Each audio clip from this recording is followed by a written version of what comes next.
প্রয়াত ডাক্তার হীরকজ্যোতি অধিকারীর জন্মদিন উপলক্ষে চ্যাংড়াবান্ধা ব্লক প্রাথমিক স্বাস্থ্যকেন্দ্রে রোগীদের ফলমূল ও মিষ্টি বিতরণ করলেন প্রয়াত ডাক্তার হীরকজ্যোতি অধিকারীর দিদি তথা কোচবিহার জেলা তৃণমূল কংগ্রেসের সম্পাদিকা অঙ্কিতা অধিকারী।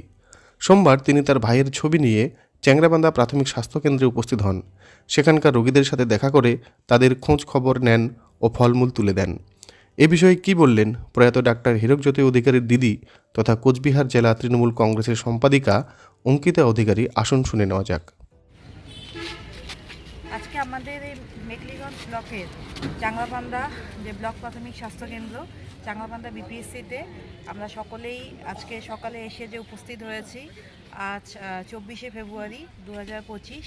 আজকে আমার একমাত্র ভাই ডক্টর হীরকজ্যোতি অধিকারীর জন্মদিন, এবং জন্মদিনে গত বছরও আমার সকল ভাইরা দাদারা এখানে এসে উপস্থিত হয়েছিলেন, এবং গত বছর একটা পারিবারিক কারণের জন্য আমি এখানে এসে উপস্থিত হতে পারিনি সময় মতো।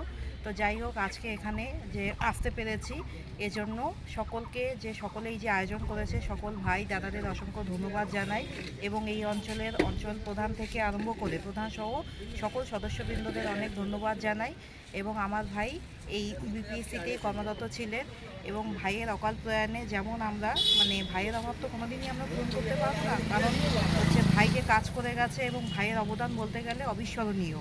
এবং ভাই যে কাজ করে গেছে এবং ভাইয়ের এই পথ চলাকে সামনে রেখে আগামী দিনে আমাদের যে যাত্রা আরম্ভ হয়েছে, এবং ভাইয়ের যে সমস্ত স্বপ্ন দেখেছিল মেকলিগঞ্জবাসী এবং মেকলিগঞ্জ মহকুমাকে যে একটা স্বপ্নের নগরী গড়ে তোলার জন্য, সেই স্বপ্নকে সার্থক করার জন্য আমরা সকলেই সাথে রয়েছি।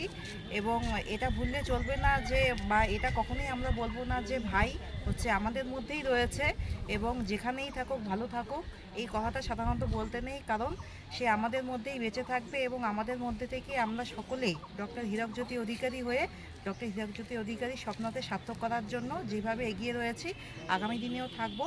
এবং আজকে এই যে এখানে সকলে যে এসে উপস্থিত হতে পেরেছি, আমাদের একটা বলতে গেলে তুচ্ছ প্রয়াস, এখানের এই হসপিটালের ডাক্তার সহ সমস্ত স্টাফদের এবং বিশেষত যারা পেশেন্ট যারা রুগীরা রয়েছে তাদেরকে আমাদের তরফ থেকে উপহার স্বরূপ বলতে গেলে একটু সামান্য সামগ্রী তাদের হাতে তুলে দেওয়া হলো। এটাই আজকে আমাদের কর্মসূচি। নমস্কার।